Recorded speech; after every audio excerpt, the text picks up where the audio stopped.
আসসালামু আলাইকুম। কিছুদিন আগে আমি বাংলাদেশে গেছি। আমার ফেসবুক পেজ যারা ফলো করেন আপনারা জানেন।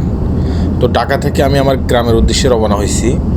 সেখানে দেখলাম যে টোলের যে ঝামেলা, ঠিক আছে, যে টোল নেয়, হ্যাঁ, কাশপুর ব্রিজের এখানে বসে বসে পানি খায়, আবার একজন যায় আর একজন আসে, হ্যাঁ, অনেক ক্ষেত্রে এই টোলের কারণেই কিন্তু দেখা গেছে কি জ্যাম লেগে যায়, মানে জ্যামটা লেগে যায়। হ্যাঁ, আজকে আমি এক জায়গায় যাচ্ছি মালয়েশিয়ায়। তো আমাদের যে ড্রাইভার আছে তিনি এই যে টোলটা আসতেছে, হ্যাঁ, একটু পরে টোল আসবে, তো তিনি কি করবেন, সেখানে টোল দেবেন। হ্যাঁ, কত মিনিট লাগে শুধু ওইটাই দেখেন। হ্যাঁ, কত মিনিট লাগে। হ্যাঁ, আপনারা দেখবেন যে খুব সামান্য। আমাদের ড্রাইভারের সাথে আমার কথা হয়েছে, আমাদের ড্রাইভারের নেই, কার্ডে টাকা ছিল না, তিনি এই যে কার্ডে টাকা রিচার্জ করবে টোলের এখান থেকে। হ্যাঁ, এই যে আমরা আসছি, প্রথমে তিনি কি করবেন, টাকা রিচার্জ করবেন। হ্যাঁ, এই যে দেখেন আমাদের ড্রাইভার তিনি কি কিন্তু টাকা রিচার্জ করতেছেন, মালয়েশিয়ার রিঙ্গিত 10 টাকা তিনি দিচ্ছেন। হ্যাঁ, দেখা যাক, এই যে 10 টাকা তিনি দিচ্ছেন, তার কার্ড কিন্তু উপরে, তার কার্ড দিচ্ছে তিনি।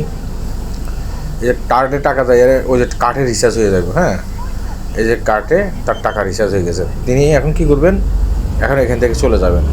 এখন দেখা গেছে কি সামনে যে টোল আছে সেই টোলের শুধুমাত্র তিনি কার্ড ঠেকাইলে চলবে। তো এটা খুবই মানে সংক্ষেপ এবং কি সুন্দর একটা প্রক্রিয়া, আমি যেটা মনে করি।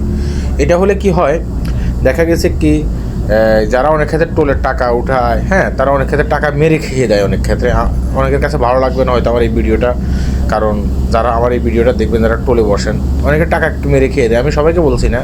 তো এটা হলে কিন্তু টাকাটা কিন্তু সঠিকভাবে আমাদের দেশের সরকার পায়। হ্যাঁ, টাকাটা কিন্তু এদিক সেদিক যায় না, কার্ডের মাধ্যমে যদি টোল নেওয়া হয় আর কি। হ্যাঁ, তো আমি মনে করি যে এটা কিন্তু আমাদের বাংলাদেশে কোন কোন জায়গায় চালু হয়েছে সেটা আমি জানি না, সমগ্র জায়গায় কিন্তু আমাদের বাংলাদেশে এটা কিন্তু চালু হওয়া উচিত। সমগ্র জায়গায় যদি এটা চালু হয় তাহলে দেশের টাকা কখনো বের হয়ে যাবে, মানে বাইরের কান্ট্রিতে যাবে না। বেগম পাড়াতে গিয়ে মানুষ সেখানে বাড়ি গাড়ি করতে পারবে না, অস্ট্রেলিয়ার বেগম পাড়ার কথা বলতেছি। হ্যাঁ, এভাবে হওয়া উচিত। আল্লাহ হাফেজ।